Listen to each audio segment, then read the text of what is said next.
Për sa i përket trilaterales, Shqipëri, Kosovë, Kroaci.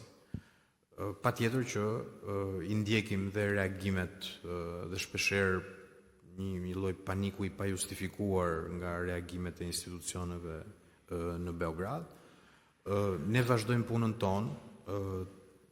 Bashkëpunimi trilateral është në zbatim e sipër, do ju thotë dhe shefi i shtabit element e bashkëpunimit që ka pasur me homologut këto kohë.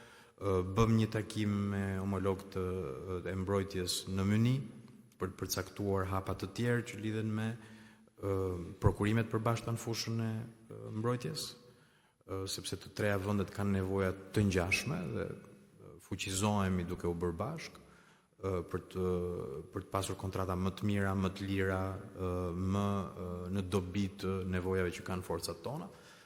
Bashkëpunimi në fushën e industrisë, do kemi një përfshirje edhe në panajiret që po organizojnë kolegët kroat, ku synojmë të kemi dhe angazhimin e kompanive tona dhe kompanive të Kosovës.